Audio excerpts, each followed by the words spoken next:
નમસ્કાર મિત્રો, વેવ મિકેનિક્સના એમસીક્યુ પાર્ટ 2ની અંદર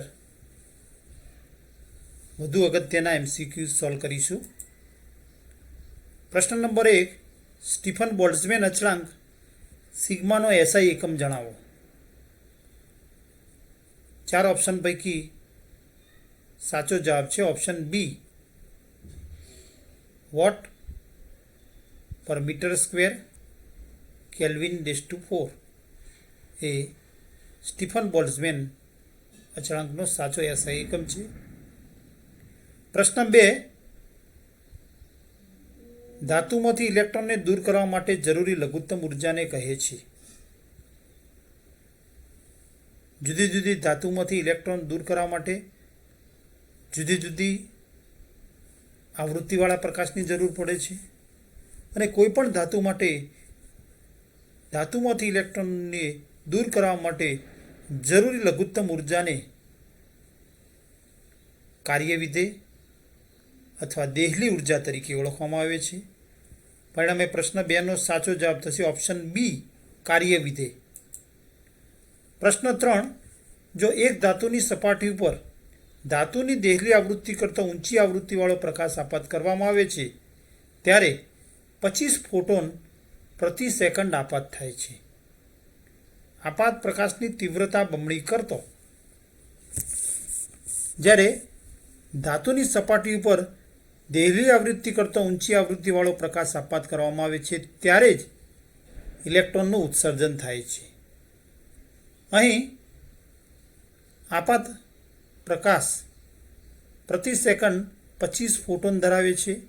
એક ફોટોન વડે 1 ઇલેક્ટ્રોનનું ઉત્સર્જન થતું હોય છે. પરિણામે શરૂઆતમાં 25 ફોટોન વડે 25 ઇલેક્ટ્રોનનું ઉત્સર્જન થશે. ફોટોનની સંખ્યા એ આપાત પ્રકાશની તીવ્રતાના સમપ્રમાણમાં છે. પરિણામે આપાત પ્રકાશની તીવ્રતા બમણી કરતો ફોટોનની સંખ્યા બમણી થશે અને પરિણામે ઉત્સર્જિત થતા ઇલેક્ટ્રોનની સંખ્યા પણ બમણી થશે. પરિણામે અહીં આપાત પ્રકાશની આવૃત્તિ બમણી કરતો ફોટોનની સંખ્યા વધીને 25માંથી ડબલ એટલે કે 50 થશે અને પ્રત્યેક ફોટોન 1 ઇલેક્ટ્રોનનું ઉત્સર્જન કરે છે. પરિણામે 50 ફોટોન વડે 50 ઇલેક્ટ્રોનનું ઉત્સર્જન થશે. એટલે કે અહીં આપાત પ્રકાશની તીવ્રતા બમણી કરતો 50 ઇલેક્ટ્રોનનું ઉત્સર્જન થશે. પરિણામે પ્રશ્ન 3નો સાચો જવાબ છે ઓપ્શન સી. પ્રશ્ન 4, કોમ્પટન અસરમાં ક્ષ કિરણનું આપાત વિકિરણની વિરુદ્ધ દિશામાં પ્રકીર્ણન થતું હોય તો કોમ્પટન શિફ્ટનું મૂલ્ય કેટલું થશે? તો જ્યારે હલકા પરમાણુ પર ક્ષ કિરણ આપાત કરવામાં આવે છે ત્યારે આપાત વિકિરણનું પારગમન અને પ્રકીર્ણન થાય છે.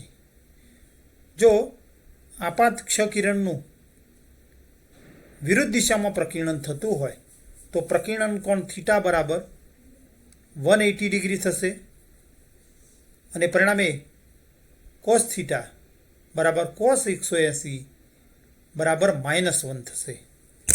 અને તેથી કોમ્પટન શિફ્ટ ડેલ્ટા લેમ્ડા સમીકરણમાં કિંમતો મૂકીએ તો ડેલ્ટા લેમ્ડા બરાબર h/mc × 1 - cos થીટા.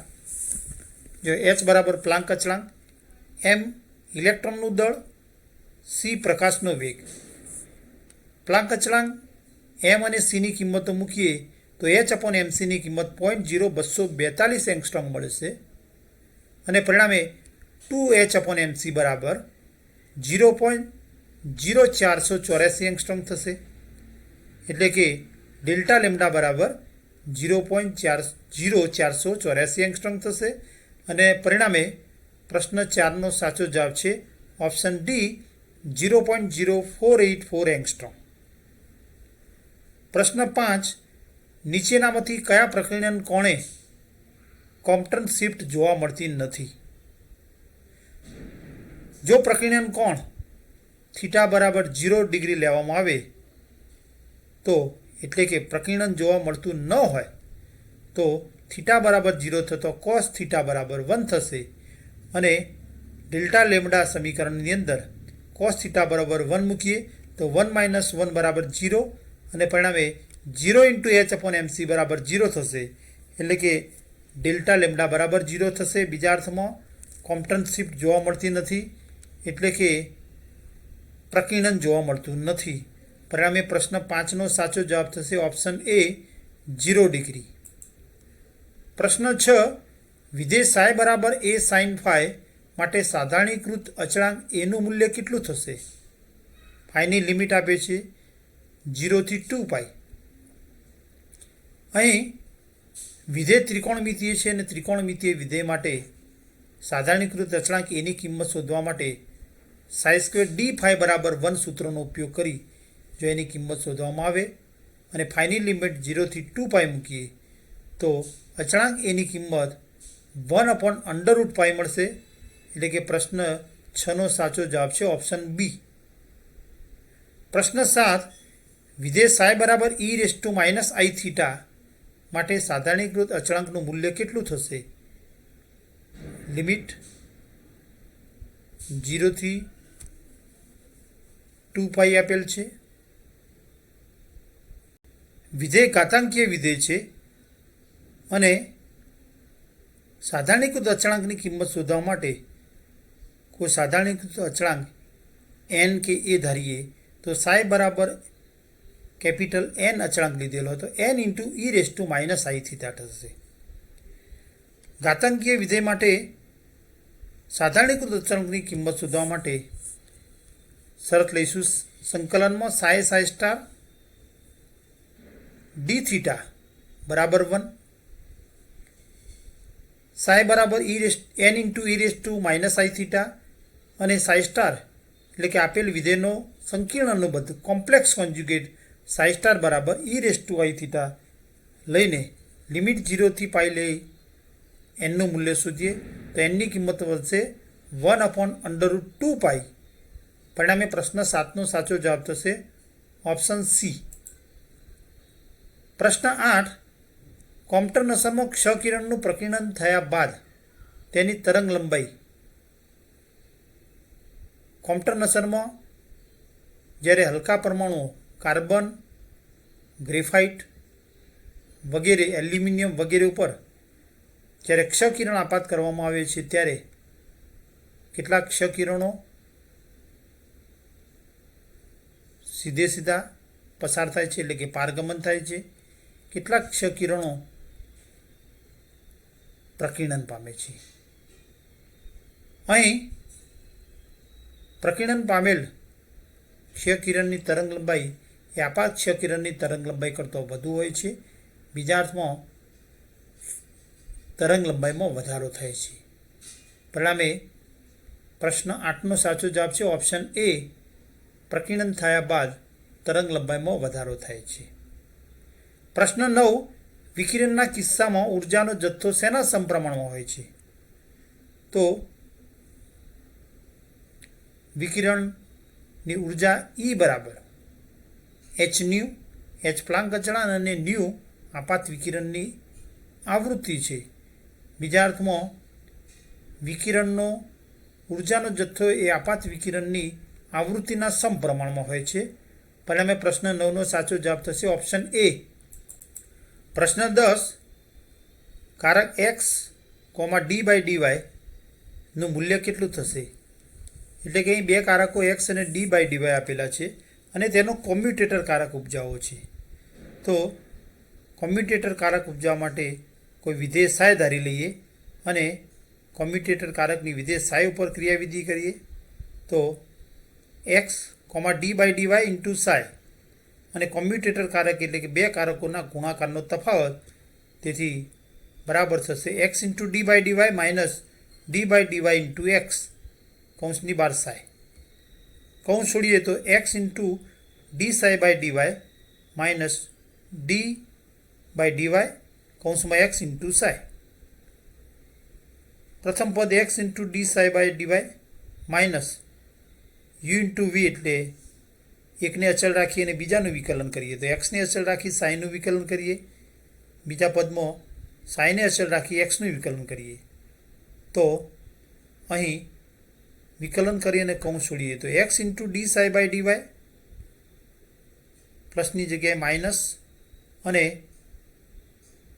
સાઈને અચળ રાખીએ તો એક્સનું વિકલન dx બાય dy. પ્રથમ બે સમાન અને વિરોધી પદો ઉડી જશે. એક્સનું વાયની સાપેક્ષ વિકલન 0 થશે. પરિણામે ત્રીજું પદ પણ 0 થશે. એટલે કે કોમ્યુટેટર કારકની કિંમત 0 થશે. પરિણામે પ્રશ્ન 10નો સાચો જવાબ છે ઓપ્શન બી. પ્રશ્ન 11 નીચેનામાંથી કયું વિધાન સાચું નથી? ઓપ્શન એ, જો બે કારકો કોમ્યુટ થતા હોય તો તેનો કોમ્યુટેટર કારક એ એકમ કારક કહે છે. આ વિધાન ખોટું વિધાન છે, કારણ કે જો બે કારકો કોમ્યુટ થતા હોય તો તેનો કોમ્યુટેટર કારક એ શૂન્ય કારક બને, કારણ કે કારક એ અને બી બે કારકો હોય તો કોમ્યુટેટર કારક બરાબર AB માઇનસ BA થાય, અને કારકો કોમ્યુટ થતા હોય ત્યારે AB બરાબર BA થતું હોવાથી કોમ્યુટેટર કારક એ શૂન્ય કારક થાય. પરિણામે વિધાન એ સાચું વિધાન નથી. વિધાન બી, દરેક કારક પોતાની જાત સાથે કોમ્યુટ થાય છે. કોઈ પણ કારક પોતાની જાત સાથે કોમ્યુટ થતો હોય છે. દાખલા તરીકે કારક એ, તો કારક એ ઇન્ટુ કારક એ બરાબર કારક એ ઇન્ટુ એ થતું હોવાથી કારક પોતાની જાત સાથે કોમ્યુટ થાય છે તેમ કહેવાય. એટલે કે વિધાન બી સાચું વિધાન છે. દરેક કારક પોતાની કોઈ પણ ઘાત સાથે કોમ્યુટ થાય છે. કારક એ હોય અને એનો બીજો કારક એ રેસ ટુ એન, દાખલા તરીકે એન બરાબર 3 હોય તો કારક એ ઇન્ટુ એ રેસ ટુ 3 બરાબર કારક એ રેસ ટુ 3 ઇન્ટુ એ થશે. એટલે કે કારક તેની કોઈ પણ ઘાત સાથે કોમ્યુટ થાય છે. આમ ઓપ્શન સીમાં આપેલ વિધાન પણ સાચું વિધાન છે. એટલે કે પ્રશ્ન 11નો સાચો જવાબ થશે ઓપ્શન એ, જે ખોટું વિધાન છે. પ્રશ્ન 12, કારક d2 બાય dx સ્ક્વેર એક્સના દ્વિતીય વિકલન માટે વિધેય 3 cos 2xનું આઈગન મૂલ્ય કેટલું થશે? તો વિધેય 3 cos 2x ઉપર કારક d2 બાય dx સ્ક્વેર લાગુ પાડીએ અને મળતા પરિણામમાં તે જ વિધેય પાછું મળતું હોય, અને તે વિધેય જે અચળાંકના ગુણક સ્વરૂપે પાછું મળતું હોય તે અચળાંક એ આપેલ વિધેયનો આપેલા કારક માટેનો આઈગન વેલ્યુ થશે.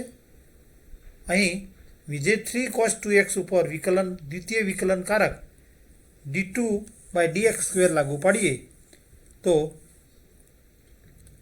d2 by dx square into 3 cos 2x બરાબર પ્રથમ વિકલન કરીએ તો 3 cos 2xનું પ્રથમ વિકલન કરીએ તો 3 અચળાંક, અને cos 2xનું વિકલન કરીએ એમાં 2xને આપણે x તરીકે ધારીએ તો cosનું વિકલન માઇનસ સાઇન, એટલે કે માઇનસ સાઇન 2x થશે.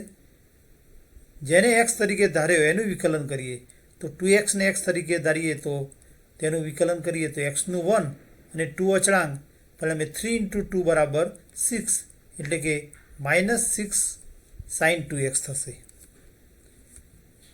સાઇન 2x ઉપર ફરીથી વિકલનકારક d બાય dx લાગુ પાડીએ તો સાઇનનું વિકલન cos અને 2xને x તરીકે ધારીએ તો સાઇન 2xનું cos 2x, અને 2xને x તરીકે ધારીએ તો એનું વિકલન કરીએ તો xનું 1 અને 2 અચળાંક, તો 6 ઇન્ટુ 2 બરાબર 12, એટલે કે માઇનસ 12 ઇન્ટુ cos 2x થશે. અને 12ને આપણે 4 ઇન્ટુ 3 તરીકે લખી શકીએ. પરિણામે બરાબર માઇનસ 4 ઇન્ટુ 3 cos 2x, અને 3 cos 2x એ મૂળ વિધેય છે. પરિણામે અહીં કારક d2 psi by dx square એ મૂળ વિધેય ઉપર લાગુ પાડીએ ત્યારે તે જ વિધેય અચળાંક -4ના ગુણક સ્વરૂપે પાછું મળે છે.